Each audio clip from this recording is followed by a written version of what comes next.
সূরা এবং মদিনাতে 28টি সূরা নাযিল হলো। মক্কাতে মুহাম্মদ সাল্লাল্লাহু আলাইহি সাল্লামের উপরে 86টি সূরা নাযিল হয়েছে এবং 28টি মদিনাতে নাযিল হয়েছে। আজকে আমরা কোরআন শরীফ বললেকে বলি, আজকে কোরআন শরীফ চেঞ্জ করুন, কোরআন মজিদ বলার চেষ্টা করুন। কোরআন শরীফ বাক্যটি সঠিক নয়, কারণ কোরআন মজিদের ভিতরে কোথাও শরীফ লেখা নেই। কোরআনুল হাকিম, কোরআনুল কারীম, কোরআন মজিদ বলতে চেষ্টা করুন, কারণ কোরআন মজিদ ছেড়ে দিয়ে শরীফ বললে কোরআনের মান সম্মান নিচে চলে আসে। মজিদ মানে সম্মানীয়, শরীফ মানে ভালো, তাহলে গুড বেটার বেস্ট হয়, কিন্তু আমরা উল্টো হয়ে যাচ্ছে আমাদের। এই জন্য কোরআন মজিদ বলার চেষ্টা করবেন। মজিদ মানে সম্মানীয় পড়া। পৃথিবীতে একটাই পড়া রয়েছে, যে পড়াটা হলো কোরআনে কারীম। এর মাধ্যমে আমাদেরকে জ্ঞান অর্জন করতে হবে। সূরা আল বাকারার 185 নম্বর আয়াতে আল্লাহ তাআলা বলছেন, এটা মানুষের জন্য হেদায়েতের কিতাব এবং পরিপূর্ণ হেদায়েত। এই কোরআনের মাধ্যমে মানুষ দুনিয়াতেও চাকরি করবে, আখিরাতেও জান্নাতে যাবে। এই জন্য বলছিলাম, আজকে যদি আমরা আমাদের ছেলেদের 10 বছরের মধ্যে 12 বছরের মধ্যে হিফজ করতাম, হিফজ করার পরে অন্য ডিগ্রি করা যাবে, এত কোনো সন্দেহ নেই। এই জন্য আবার উত্তরপাড়াতে হিফজখানাটা আমরা অবশ্যই স্টার্ট করেছি। কেউ যদি কোরআন মাজিদ হিফজ করতে চান, এই জন্য উত্তরপাড়াতে আব্দুল মাতিন, ইউনুস আলী তাদের প্রচেষ্টায় এবং আমাদেরও প্রচেষ্টায় সেখানে একটা হিফজখানা তৈরি করা হচ্ছে। এই জন্য কোরআনের শিক্ষা আগে হলে আমরা পড়ি না, আমাদের কাছে একটা বার্তা থাকে হাদিসের, যে মায়ের শিক্ষা আগে হলে শিশু শিখে মায়ের কোলে। এই কথা মুহাম্মদ রাসূলুল্লাহ সাল্লাল্লাহু আলাইহি সাল্লাম বলে গেছেন। মায়ের শিক্ষা, কোরআনের শিক্ষা যদি মা দেয়, তাহলে সেই মার দ্বারাই কোরআনের শিক্ষা ছেলে মেয়ে পেতে পারে, এত কোনো সন্দেহ নেই। মা যদি কোরআন পড়তে পারে, ছেলেকে কোরআনের শিক্ষা দিতে পারে। মা যদি কোরআন পড়তে পারে, মেয়েকে কোরআন শিক্ষা দিতে পারে। মা যদি কোরআন পড়তে পারে, তার স্বামীকেও কোরআন শিক্ষা দিতে পারে। এই জন্য কোরআন ছাড়া মানুষের চলার পথ নেই। এই জন্য মুসলিমরা আমাদের পিছনে লেগেছে। পৃথিবীতে প্রায় 4,500-4,000-এর উপরে ধর্ম, তদন্তে কোনো ধর্মের উপরে নির্যাতন নাই। একমাত্র টুপিওয়ালা, দাড়িওয়ালা, টাকনুর উপরে টুপি, যারা প্যান্ট পরে, যারা কোরআন পড়ে, যারা পাঞ্জাবি পরে, যারা টুপি দেয়, যারা সত্য কথা বলে, এর বিরুদ্ধেই গোটা পৃথিবীর মানুষ আজকে একটা ধর্মের উপরে লেগে পড়েছে। আল্লাহ তাআলা এর জন্য বলেন যে একটাই ধর্ম মনোনীত, সেটা হলো ইসলাম। এই ইসলামে আমরা দীক্ষিত হয়েছি। তাই বলছিলাম বন্ধুরা, আমাদেরকে অবশ্যই দ্বীনের শিক্ষা নিতে হবে, মক্তবে যেতে হবে। আজকে আমরা দুজন আলেম নিয়েছি, ইমদাদ আলী মাজাহারি, আপনারা জানেন নুরুল ইসলাম সাহেবকে নেওয়া হয়েছে। তারা আসবেন। আমি ফাঁকা মাঠে গোল দেওয়ার চেষ্টা করছি, ফাঁকা মাঠ। এই ফাঁকা মাঠে আপনাদের কিছু জানাবার জন্য আমি চেষ্টা করছি আমার সময় সাপেক্ষে। বলতে চাচ্ছিলাম দুঃখের বিষয়, আল্লাহ তাআলার নবী মুহাম্মদ রাসূলুল্লাহ সাল্লাল্লাহু আলাইহি সাল্লাম যে দ্বীন প্রচারে তায়েফের মাঠের ঘটনা আমরা জানি, মার খেলেন। আজকে আমরা আলেম ওলামারা মার খাইনি। আজকে যুগে যুগে 1,24,000 নবী এসেছে। আদম আলাইহিস সালাম থেকে স্টার্ট করে নবী মুহাম্মদ রাসূলুল্লাহ সাল্লাল্লাহু আলাইহি সাল্লাম শেষ নবী। 1,24,000 নবী, সবারই দাওয়াত ছিল একটাই, যে একটা দল হলো শয়তানের রাস্তা, আর একটা হলো আল্লাহর রাস্তা। এই শয়তানের রাস্তা বাদ দিয়ে আল্লাহর রাস্তায় আসো। অন্যতর সূরা নাহল সূরা নম্বর 16 আয়াত নম্বর 36 আল্লাহ তাআলা বলেন, আউযু বিল্লাহি মিনাশ শাইতানির রাজীম, ওয়া লাকাদ বা'আসনা ফি কুল্লি উম্মাতিন রাসূলান আন ইবুদুল্লাহ ওয়াসতানিবুত তাগুত। আল্লাহ তাআলা সমস্ত রাসূলকে প্রেরণ করেছেন একটাই কথা তাদের, যে আল্লাহর দ্বীনকে প্রতিষ্ঠিত করার জন্য, এবং শয়তানের রাস্তা থেকে আমাদেরকে নিয়ে আসার কথা বলা হয়েছে, ওখান থেকে চলে আসার কথা বলা হয়েছে। তারপরও আমরা সেই জিনিসটা বুঝতে চাই না। এই জন্য আমাদের কাছে কোরআনের শিক্ষা অবশ্যই লাগবে। আপনি যদি মক্তবে গিয়ে আপনার ছেলেকে কোরআনের শিক্ষা দেন, তাহলে আপনার ছেলে বাড়িতে গিয়ে বলে আসসালামু আলাইকুম ওয়া রাহমাতুল্লাহি ওয়া বারাকাতুহু। যে কথা আল্লাহ তাআলা কোরআনে লিপিবদ্ধ করছেন, সূরা নূর সূরা নাম্বার 24 আয়াত নাম্বার 27, আল্লাহ তাআলা বলেন, কেউ যদি নিজের বাড়িতে প্রবেশ করে, তাহলে সালাম দিয়ে প্রবেশ করতে হবে, আসসালামু আলাইকুম ওয়া রাহমাতুল্লাহি ওয়া বারাকাতুহু। আর অন্যের বাড়িতে যদি যায়, তাহলে 3 বার সালাম দিয়ে ঢুকতে হবে। 3 বার সালাম দেওয়ার পরে যদি উত্তর বেরিয়ে আসে, প্রবেশ করার উত্তর যদি চলে আসে, তাহলে প্রবেশ করতে হবে, না হলে ফেরত আসতে হবে। এই কথাই আল্লাহ তাআলা সূরা নূর সূরা নাম্বার 24 আয়াত নাম্বার 27 স্পষ্ট বলে দিচ্ছে। আল্লাহ তাআলা কোরআনের মধ্যে সূরা আল বাকারার 201 নম্বর আয়াত, যে আয়াতটা স্ত্রী পুরুষ আমরা সবাই জানি রব্বানা আতিনা ফিদ দুনিয়া হাসানা ওয়া ফিল আখিরাতি হাসানা ওয়া কিনা আযাবান্নার। এই দোয়া আমরা পড়ে থাকি সূরা আল বাকারা সূরা নম্বর 2 আয়াত নম্বর 201 এ আল্লাহ তাআলা বলেন রব্বানা আতিনা ফিদ দুনিয়া হাসানা ওয়া ফিল আখিরাতি হাসানা ওয়া কিনা আযাবান্নার। এই দোয়া আমরা করে থাকি, আল্লাহ তুমি ইহকালে আমার ভালো করো, পরকালে ভালো করো, জাহান্নামের আগুন থেকে বাঁচাও। এই জাহান্নামের আগুন থেকে বাঁচবার জন্য আমরা কত চেষ্টা করেছি। মা খালাদের উদ্দেশ্যে বলছি, আল্লাহ তাআলার নবী মুহাম্মদ রাসূলুল্লাহ সাল্লাল্লাহু আলাইহি সাল্লাম যখন মিরাজে গেলেন, মহিলাদের বেশি করে দেখতে পেলেন কোথায়? জাহান্নামে। কারণ একটাই কারণ, যে তারা পর্দা বেপর্দার কারণে। আজকে দেখুন কোন মা খালা সঠিক পর্দা করে? আজকে এক ধরনের বোরখা উঠেছে, যে বোরখা মানুষকে আকৃষ্ট করে। অথচ আল্লাহ রাসূল সাল্লাল্লাহু আলাইহি সাল্লাম বলেন, হাদিসের মধ্যে বলেছেন যে মহিলারা কাপড় পরবে, এমন কাপড় যে কাপড় পরার পরও তারা উলঙ্গ থাকবে। আজকে সেই কথাই বাস্তবায়ন হয়েছে।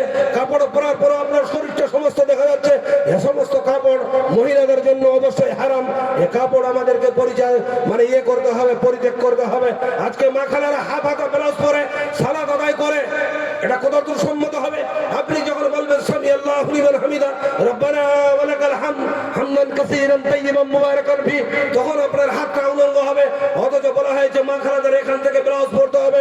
আজকে সমস্ত জিনিস আপনার শাড়ি ব্লাউজ শরীয়ত মতে হলে যথেষ্ট, নাইটি শরীয়ত মতে হলে যথেষ্ট, সালোয়ার কামিজ শরীয়ত মতে হলে যথেষ্ট, প্রত্যেকটা পোশাক আপনি পরতে পারেন। অথচ আপনাকে শরীয়ত মতে পোশাক পরতে হবে। এই বিষয়ে কোরআনে কারীম আল্লাহ তাআলা স্পষ্ট বলেছেন, দায়ুস লা ইয়াদখুলুল জান্নাহ, দায়ুসরা কোনদিন জান্নাতে যাবে না। দায়ুস হলো পরিবারের কর্তা, এই পরিবারের কর্তাকে দায়ুস বলা হয়েছে। আজকে আমি আমার স্ত্রীর জন্য কাপড় কিনবো, সে কাপড়টা শরীয়ত সম্মত, সেটা কে সেট করবে? সেটা করবে তার স্বামী। আজকে আমরা আমাদের মা খালাদের যে কাপড় কিনতে যাচ্ছি, সে কাপড়টা শরীয়ত মতে হয় কিনা হয়? আজকে জানে ও মুসলিমরা মানুষকে বেপরদা করলে জাহান্নামে যেতে হবে, অবশ্যই তারা জানে। এই জন্য এত খারাপ নোংরা ভাবে কাপড় তৈরি করা হয় যে মুসলিমদের জাহান্নামে নিয়ে যাওয়ার জন্য।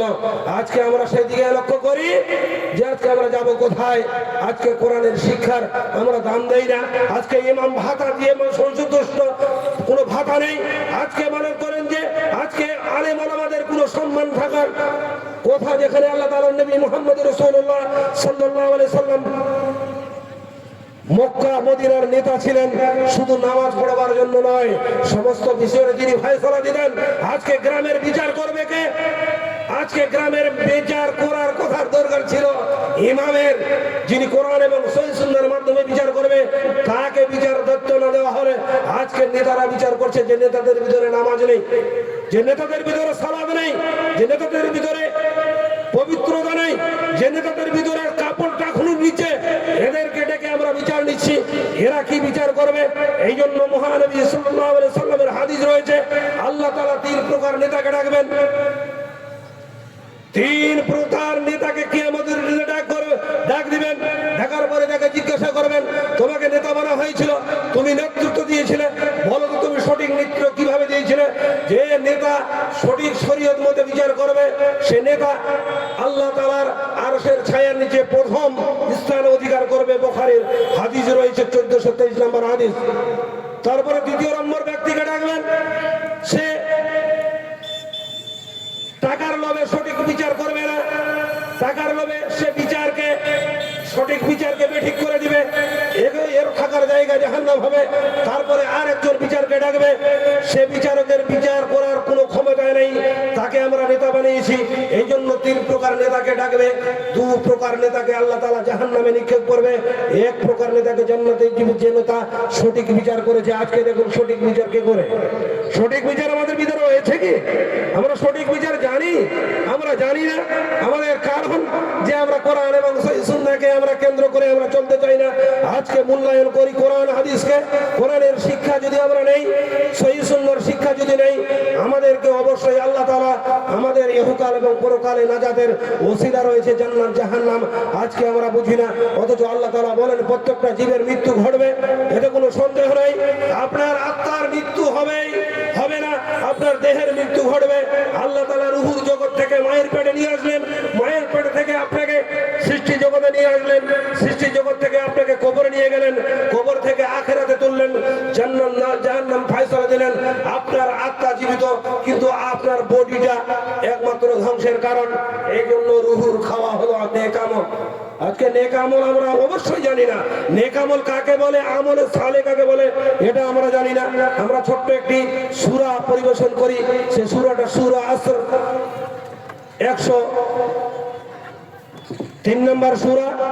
এখানে আল্লাহ তাআলা বলছেন ইল্লাল্লাযীনা আমানু ওয়া আমিলুস সালিহাত ওয়া তাওয়াসাউ বিল হক ওয়া তাওয়াসাউ বিস সাবর। এখানে আল্লাহ তাআলা ঈমানদারকে ডেকে বলছেন ঈমান আনার পরে যারা আমল সালেহ করেছে। ইবাদত কবুল হওয়ার মৌলিক দুটি কারণ, ইবাদত কবুল হওয়ার মৌলিক দুটি কারণ রয়েছে। যে কারণটি আমি আপনাদের কাছে বলে যাই, আমি 2-4 মিনিটের ভিতরে শেষ করে দিচ্ছি। আমার ছোট ভাই ইমদাদ আলী মাঝারি তিনি চলে এসেছেন, কিন্তু স্টেজের সামনে এখনো ফাঁকা, তাই বলতে চাচ্ছিলাম 2-4 মিনিটের মধ্যে আমি আমার বক্তব্য শেষ করব। আমি বলতে চাই ইল্লাল্লাযীনা আমানু ওয়া আমিলুস সালিহাত, নিশ্চয়ই ঈমান আনার পরে সঠিক আমল করতে হবে।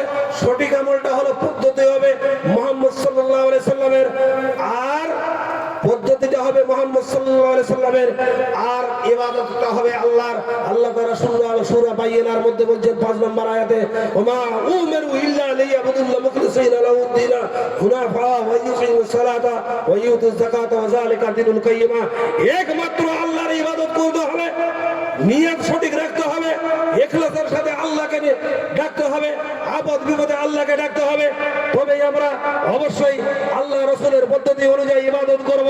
আজকে আল্লাহ রাসূলের পদ্ধতি অনুযায়ী সালাত দেখা যাচ্ছে না, আল্লাহ রাসূলের পদ্ধতিতে হজ নাই, আল্লাহ রাসূলের পদ্ধতিতে জালসা বাড়িতে দানও নেই, বিভিন্ন পদ্ধতিতে আজকে আমরা চলছি।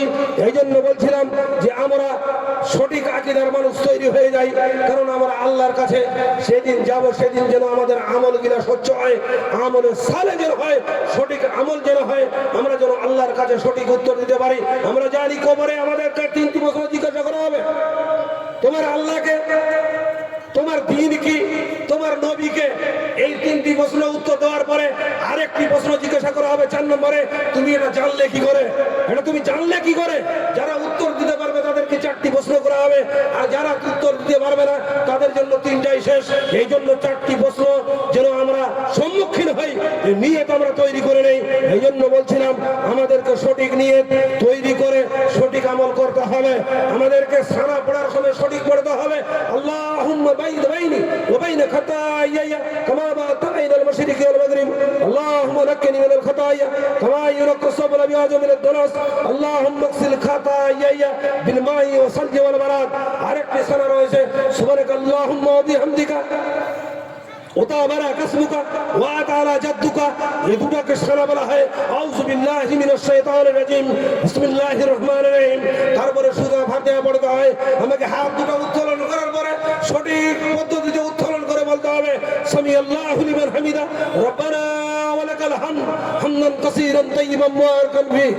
আমি বক্তব্য শেষ করার আগে একটি কথা আমি বলতে ছাড়বো না বা ছাড়ছি না, বলা জরুরি যে আজকে এলাকাতে যারা ইমাম মুয়াজ্জিন হয়েছি এরা কোরআন ইসলাম করে না। কোরআন আজকে কোরআন অনুযায়ী আমরা টাইম অনুযায়ী আমরা আজান দিতে পারিনি, আমরা ওয়াক্তের আগে আজান দিয়ে দিচ্ছি। অথচ আবু দাউদের একটি হাদিস রয়েছে 498 নম্বর হাদিস, আল্লাহ রাসূল বলছেন কেউ যদি ওয়াক্তের আগে আজান দেয় তাহলে দ্বিতীয় আজান দিতে হবে। আজকে ওয়াক্ত ফজরের মনে হয় 5টায় রয়েছে, 5:04 চলে গিয়েছিল, আবার এইদিকে ঘুরতে আরম্ভ করেছে। আজকে ফজরের আজান দেখবেন আমি বনিশালা থেকে শুনতে পাই 4:05 আরম্ভ হয়ে গেল।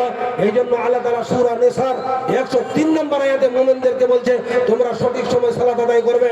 ওই সমস্ত মুয়াজ্জিন ভাইদেরকে বলি যাদের কাছে চার্ট রয়েছে চার্ট ফলো করুন, কিয়ামতের দিনে আপনি ফেঁসে যাবেন। ওয়াক্তের আগে আজান হবে, ওয়াক্তের আগে নামাজও সঠিক নয়। এই জন্য মূল্যায়ন করতে হবে কোরআন।